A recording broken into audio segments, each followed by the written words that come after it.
Meu nome é Clara.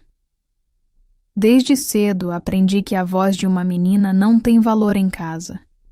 Meu pai era daqueles homens que acreditam que tudo que diz é lei. Mulher e filhos eram apenas peças a obedecer. Ele não precisava levantar a mão para que seu poder fosse sentido. Um olhar, uma palavra ríspida ou uma ordem imposta era suficiente. Clara, pega teus livros e vai para a escola. Não quero desculpas, ele gritou um dia, enquanto eu tinha febre. Mas, pai, tentei explicar, trêmula. Não quero ouvir isso. Bateu na mesa com tanta força que os pratos tremeram. Minha mãe apenas abaixava o olhar e ficava em silêncio. Eu entendia aquele silêncio melhor do que qualquer palavra. Se ela não podia me proteger, então ninguém poderia. A escola era o lugar onde eu passava o tempo, mas não necessariamente onde eu me sentia seguro. Lá, tudo parecia tenso. Meus colegas brigavam por qualquer motivo e qualquer reação. Chorar, reclamar, tentar me defender, só atraía mais dor. Então eu aprendi a me calar, a sorrir quando, por dentro, o peito queimava, a aceitar a injustiça como se fosse parte do cotidiano. Cresci com medo, mas mesmo assim, havia algo pequeno crescendo dentro de mim, uma resistência silenciosa, quase imperceptível, uma vontade de respirar mais fundo, de ser algo além daquele medo. Eu ainda não sabia chamar isso de liberdade, mas era exatamente isso que estava nascendo. Aos 20 anos, conheci Caio. Ele parecia tudo o que eu sempre quis. Atento, charmoso, carinhoso. Clara, você é única. Ninguém nunca me fez sentir assim, disse ele, segurando minhas mãos, olhando nos meus olhos. No começo, tudo parecia perfeito. Ele ouvia meus sonhos, sorria com minhas conquistas e me fazia sentir valorizada. Mas lentamente, pequenas críticas começaram. Por que você saiu com aquela mulher chata? Ele perguntou em tom acusador. Essa roupa não combina contigo, comentou certa vez, franzindo a testa. Parecia pouca coisa no começo. Detalhes. Um tom de voz, uma pausa longa demais, um olhar que me fazia encolher. Mas cada gesto carregava uma sombra, um jeito de me dobrar sem que eu percebesse. A primeira vez que eu realmente senti que algo estava errado foi quando eu disse, com o máximo de calma que consegui juntar: eu não gostei de como você falou comigo. Eu mal terminei a frase. Ele me empurrou contra a mesa. Os livros escorregaram, as xícaras caíram e se estilhaçaram no chão. O barulho ainda ecoa dentro de mim. Olha o que você está fazendo comigo.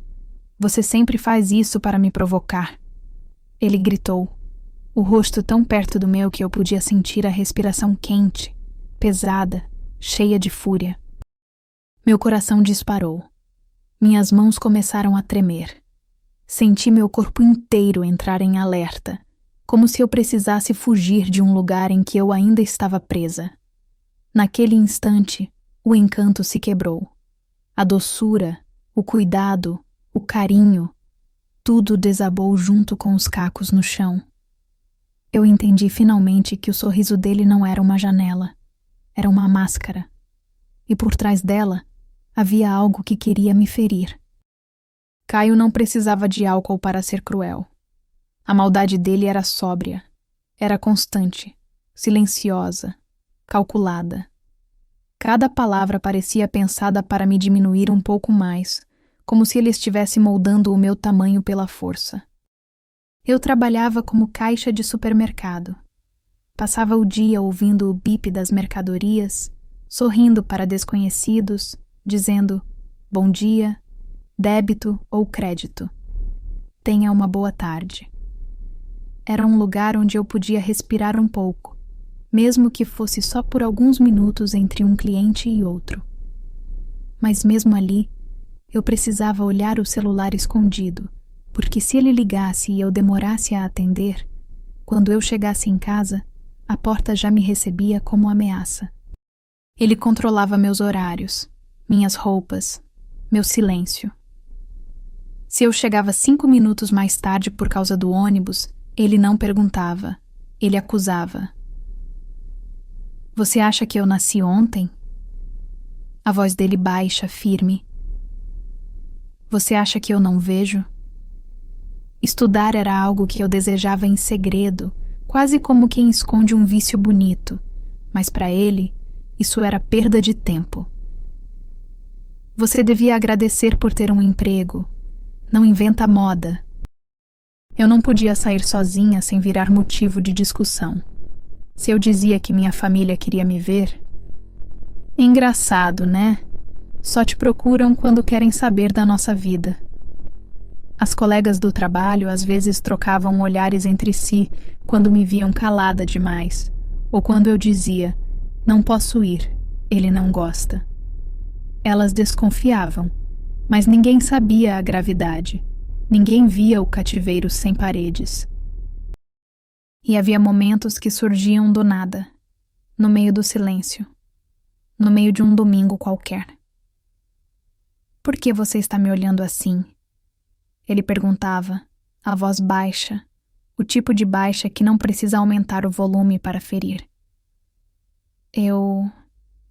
não sei, eu dizia, tentando manter minha respiração estável.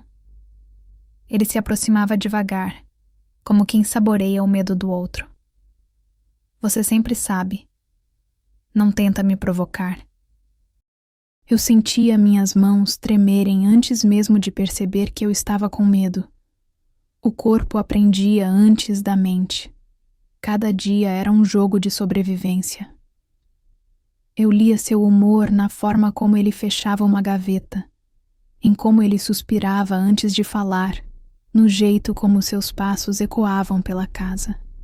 Cada empurrão, cada palavra cortante, cada olhar que me encolhia, deixava marcas que ninguém podia ver, mas que pesavam como ferro dentro do peito. Minha infância de silêncio e obediência tinha me ensinado a aceitar, a não questionar, a não levantar a voz. Mas agora algo estava se movendo dentro de mim, pequeno, quase imperceptível, uma chama teimosa, uma lembrança de que eu existia, de que eu não tinha nascido para caber apenas no medo. Era o começo da resistência. E mesmo que ainda doesse, era minha. Eu descobri a gravidez sozinha, no banheiro do supermercado, durante meu intervalo. As mãos tremiam. Eu olhei para aquele resultado e senti o mundo ficar pequeno, como se tudo tivesse parado ao meu redor, menos o meu coração. Durante 3 dias, eu não contei a ninguém, nem para minha família, nem para ele. Carreguei o segredo dentro de mim como quem segura um fósforo aceso no escuro. No começo foi como segurar um segredo quente entre as mãos, um milagre silencioso. Cada pequeno movimento dentro de mim era um lembrete de que havia uma vida crescendo ali. Uma vida que dependia de mim, que eu precisava proteger, até de quem dizia me amar. Mas não dava para esconder muito tempo. Na 3ª noite, enquanto eu lavava a louça, ele se aproximou por trás, sem aviso, do jeito que ele sempre fazia para medir meu medo. Colocou a mão na minha cintura e percebeu. O toque dele não foi de carinho, foi de posse. Você tá grávida, né? Perguntou sem olhar nos meus olhos. Meu corpo travou. Eu mal consegui respirar. Sim, sussurrei. Ele ficou quieto por alguns segundos. Silêncio pesado, afiado. Depois riu. Não um riso de felicidade, mas um riso curto, duro. Agora você não vai embora nunca. Foi assim, sem comemoração, sem abraço, sem futuro dividido, apenas prisão. A partir dali, tudo se intensificou. Se eu dormia demais, era preguiça. Se eu dormia de menos, era drama. Se eu dizia que algo doía, ele respondia: Você acha que é a primeira mulher no mundo a ter filho? Ele começou a controlar minha alimentação, meus horários, até o jeito que eu segurava a barriga. Se eu sorria, ele queria saber por quê. Se eu ficava quieta, ele perguntava o que eu estava escondendo. Uma noite, depois de mais uma discussão que começou pelo nada de sempre, ele gritou: Você nunca me escuta, e me empurrou. Eu senti o impacto antes da dor. Minhas mãos foram direto para o meu ventre. O mundo ficou silencioso. Eu só pensava: não ele, não meu filho. Mas, como tantas vezes antes, eu segui vivendo como se nada tivesse acontecido. Como se aquilo fosse normal.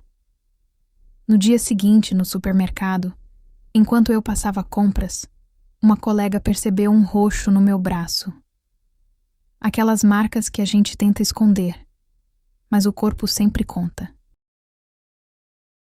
Ela tocou de leve, sem pressão, só o suficiente para me lembrar que aquilo estava ali.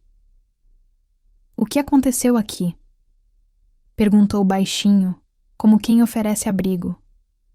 Meu reflexo foi automático, como se a resposta já estivesse decorada na minha língua. Ah, eu caí no banheiro. Foi tão rápido, tão ensaiado. Eu ouvi minha própria voz e senti vergonha. Não dela, de mim. Do quanto eu já tinha aprendido a mentir para sobreviver. Ela não insistiu. Mas o silêncio dela foi mais forte do que qualquer sermão. Ela continuou passando os produtos, olhando para a esteira, e disse com a voz mansa, quase um sussurro que só eu podia ouvir: Você não precisa viver assim. Essas palavras não eram conselho. Eram resgate. Essas palavras me seguiram até em casa. A barriga crescia. O medo também. Mas junto com o medo, crescia algo novo. Uma coragem pequena, teimosa. Naquela noite, ao deitar, eu finalmente enxerguei. Eu não estava apenas infeliz. Eu estava em perigo. Eu estava num relacionamento que podia acabar com a minha vida e com a vida do meu filho, antes mesmo dele nascer. Foi o ponto de virada. Comecei a planejar em segredo, devagar, com medo no peito e coragem nas mãos. Separei documentos dentro de uma fronha. Escondi pequenas notas de dinheiro entre as páginas de um livro velho. Guardei algumas roupas num saco dentro do armário de limpeza onde ele nunca mexia. Cada passo era um ato de sobrevivência. Cada movimento, um voto silencioso pela vida que eu carregava. À noite, quando ele dormia, eu tocava o meu ventre e sussurrava: Eu prometo, eu vou tirar a gente daqui. E pela primeira vez em muito tempo, a voz dentro de mim não tremia. Eu queria fugir antes dela nascer. Tentei. Mas ele sempre estava por perto. Os caminhos sempre pareciam vigiados. As oportunidades, pequenas demais para arriscar 2 vidas ao mesmo tempo. Quando as contrações chegaram, num sábado chuvoso, fui levada ao hospital. O parto foi longo, feito de dor, respirações e um medo que também queria nascer. Quando colocaram minha filha no meu peito, Ana, algo dentro de mim se alinhou. Era pequena, quente, com mãozinhas que agarraram meu dedo como se já me escolhendo. Mas Caio não mudou. Ele se inclinou, olhou para ela e disse: Agora você me deve tudo. Não era pai, era cárcere. Minha mãe veio ao hospital. Ela viu outro roxo. Não perguntou. Talvez tenha tido medo de saber a resposta. Talvez tenha entendido tudo em silêncio. Eu voltei para casa com Ana nos braços e um fogo crescendo por dentro. A discussão que me fez decidir aconteceu numa noite qualquer. Ele empurrou, gritou, acusou, como sempre. Meu corpo, mesmo sem barriga, instintivamente protegeu onde Ana dormia no quarto. E eu entendi. Se eu ficasse, ela aprenderia o medo como eu aprendi. Aprenderia a se calar, a aceitar. Eu olhei para ela, minúscula, inocente minha, e disse desta vez em voz firme: chega. Eu não vou deixar você crescer nisso. Então comecei a planejar, devagar, silenciosa. Comecei a guardar aos poucos pequenas economias do meu salário e das gorjetas, escondendo em lugares que só eu sabia. Reuni documentos. Preparei uma muda de roupa na casa da minha irmã. Perguntei de forma disfarçada por rotas de ônibus noturnos. Decorei horários, treinei passos, até que a noite da fuga chegou. A noite da fuga foi silenciosa e aterrorizante. Peguei o bebê, escondi minhas roupas, caminhei pelos becos escuros. Cada sombra parecia um perigo, cada passo, um risco. Caio poderia me encontrar a qualquer momento. Meu coração batia acelerado, e cada som da cidade parecia amplificado. Saí com Ana no colo, respirando baixo, como quem atravessa um campo minado. O mundo parecia feito de sombras que observavam. Mas eu caminhei. A rua estava fria, o silêncio pesado, e eu sentia meu coração batendo no ritmo dos meus passos. Cada esquina parecia um risco, cada farol uma ameaça. Eu olhava para trás o tempo todo, não para ver se ele vinha, mas para confirmar que eu estava mesmo indo.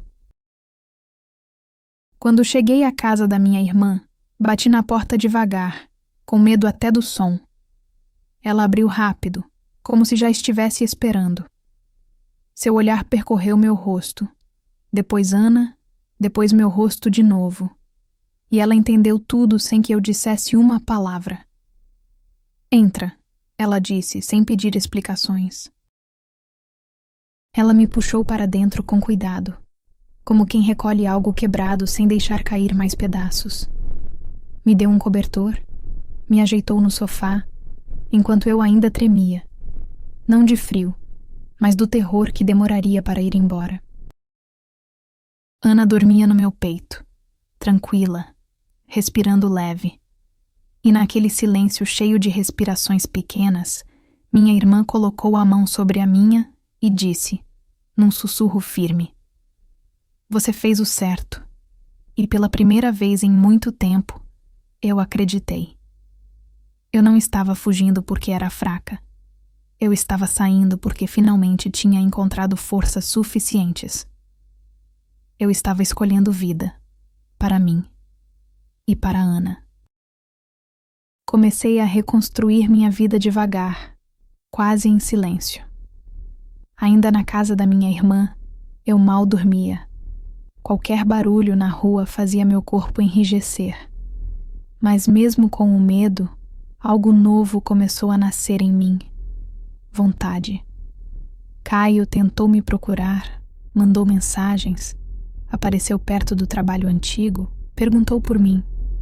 Foi quando entendi que ficar na mesma cidade significava continuar vivendo numa corrida sem fim. Então eu parti. Peguei Ana, uma mala pequena e um endereço anotado num pedaço de papel. Fui para outra cidade, não muito longe, mas longe o suficiente para que ele não pudesse me alcançar com facilidade. Era uma cidade simples, com ruas estreitas e gente que se cumprimentava na calçada. Um lugar onde eu podia talvez respirar sem pedir permissão. A casa era pequena, mas tinha janela que pegava sol pela manhã. E aquilo já era muito. Minha vizinha, Dona Irene, foi quem percebeu minha história sem que eu precisasse explicar. Ela me via embalando Ana com um cuidado que não era só amor, era sobrevivência. Foi ela quem me falou, enquanto estendíamos roupa juntas. Minha filha trabalha num comércio aqui perto. Eles estão precisando de alguém no atendimento. É um começo, e talvez você consiga crescer lá. Eu respirei fundo. Era mais do que um emprego. Era a chance de me reerguer. Quando comecei a trabalhar, Dona Irene foi também quem cuidou de Ana. Ela a segurava no colo, como quem segura uma história que precisa continuar. Ana dormia na cadeira de balanço na sala dela, cercada de crochês e cheiro de café. Às vezes, minha irmã vinha ajudar nos finais de semana. Era uma rede pequena, simples, mas era minha rede. E assim eu fui. Entrei tímida no novo trabalho, falando baixo, mãos suando. Mas fui. Comecei a estudar nas noites em que Ana dormia, cansada, mas determinada. Cada pequena conquista parecia gigante. Meu primeiro salário com meu nome. A primeira noite em que consegui dormir sem acordar assustada. A primeira gargalhada de Ana enchendo a casa de vida. Um dia, depois de ajudar a organizar uma vitrine, minha chefe me olhou com sinceridade, coisa que eu já não reconhecia há tanto tempo. Você tem um jeito especial com as pessoas. Já pensou em fazer um curso de atendimento e supervisão? Acho que você pode crescer aqui. Senti meus olhos encherem. Obrigada. Eu estou aprendendo, respondi. E era verdade. Eu estava aprendendo a viver, a existir, a ocupar espaço. Caio ainda tentou me localizar. Números ocultos, mensagens, perfis falsos. Mas agora, cada tentativa dele só me lembrava. Eu não estava mais lá. Eu não pertencia mais ao medo. Eu estava construindo um caminho, com passos pequenos, firmes e livres. Para mim e para Ana. Criar Ana sozinha era um desafio constante. No início, minhas noites eram divididas entre o barulho do vento e o som da minha própria respiração ansiosa. Eu acordava várias vezes para ver se ela estava bem, se dormia tranquila, se respirava. Eu tinha medo de falhar, de que o mundo fosse duro com ela da mesma forma que tinha sido comigo. Mas cada dia trazia uma pequena vitória. Os primeiros passos dela, cambaleantes, com os braços abertos pedindo segurança. As primeiras palavras, tão suaves, que pareciam costurar meu peito de volta. Os primeiros sorrisos sutis depois do choro, como se a vida estivesse aprendendo a ser leve. E eu estava aprendendo junto. Havia dias difíceis. Claro que havia. Dias em que o dinheiro parecia nunca chegar até o final do mês. Dias em que meu corpo pedia descanso, mas a vida exigia movimento. Ainda assim, existiam momentos que apagavam tudo. "Mãe, olha o passarinho!" Ana dizia, apontando para a janela com os olhos brilhando. Eu olhava também e via. Realmente via. "Sim, meu amor. É lindo", eu respondia, sentindo meu peito se abrir num sorriso que vinha de dentro. Era como se aquele pequeno pássaro fosse o sinal constante de que a liberdade ainda estava ali, sobrevoando minha vida, às vezes perto, às vezes distante, mas sempre possível. Comecei a confiar novamente. Primeiro em mim, depois nas pessoas ao meu redor. Fiz novas amizades, amigas que traziam bolo para o café e perguntavam como eu estava de verdade, não por educação. colegas que respeitavam meu silêncio, mas celebravam minhas conquistas. E aos poucos, eu reaprendi a rir. Um riso que não pedia desculpas, que não pedia permissão. Eu me lembrava do passado às vezes. Sim, mas agora ele era só isso, passado. Uma estrada que eu percorri, mas que não precisava mais viver. Ana crescia observando tudo. Minha coragem, minha paciência, meu esforço. E sem perceber, ela também me curava. Porque quando eu a via dormir, com a mãozinha pequena segurando a minha, algo dentro de mim dizia: eu consegui. Eu rompi o ciclo. Eu escolhi a vida e ela floresceu. Minha supervisora me incentivou a fazer um curso de gestão e atendimento, e com dedicação fui promovida primeiro a supervisora, depois gerente. Cada conquista me enchia de orgulho, não apenas pelo cargo, mas porque eu estava reconstruindo minha vida com minhas próprias mãos. Com um salário maior, conseguimos alugar uma casa maior e mais confortável. Compramos um carro e comecei a guardar dinheiro para o futuro de Ana. Ela crescia cercada de cuidado e carinho, frequentando uma excelente creche, onde as professoras conheciam nossa história e nos apoiavam. Todos os dias, quando eu chegava para buscá-la, ela corria e se jogava nos meus braços, gritando: "Mamãe!" E eu sentia meu coração explodir de amor. Ali estava o meu mundo inteiro. Caio ainda vivia na cidade onde morava a família, mas finalmente não podia nos tocar. Foi preso por machucar outra mulher, e o medo que me acompanhava há anos se dissolveu de vez. A liberdade, a nossa liberdade, finalmente era real. Eu podia respirar. Eu podia sorrir. Eu podia viver. Ainda havia dias em que a culpa me apertava, principalmente quando Ana perguntava: "Mamãe, por que meu pai não mora com a gente?" Meu peito doía, mas eu respondia com a verdade que uma criança podia entender, porque eu escolhi cuidar da gente em um lugar seguro. E ela aceitava, voltava a brincar. E eu olhava para ela e sentia um orgulho imenso, uma alegria que nem consigo colocar em palavras. Cada lágrima, cada noite sem dormir, cada medo enfrentado, tinha valido a pena. Hoje, lidero minha equipe, treino pessoas, planejo e conquisto resultados que me dão orgulho. Cada desafio no trabalho, cada pequeno avanço financeiro, cada passo que dei me lembra: eu consegui. Ainda não quis amar de novo, não porque eu não acredito no amor, mas porque estou aprendendo a confiar em mim mesma primeiro. E isso já é suficiente. Eu não apenas sobrevivi, eu escapei, eu reconstruí, eu venci. Olho para Ana, vejo força nos olhos dela e sinto que cada decisão, cada medo superado, cada passo que dei valeu a pena. E se eu conseguir, você também pode. Clara sobreviveu. Clara venceu. Mas essa história não termina aqui. Se você conhece alguém que precisa ouvir isso, compartilhe. Se você está passando por algo parecido, procure ajuda. E se você acredita em recomeços, inscreva-se. Porque aqui, cada história é uma chance de renascer.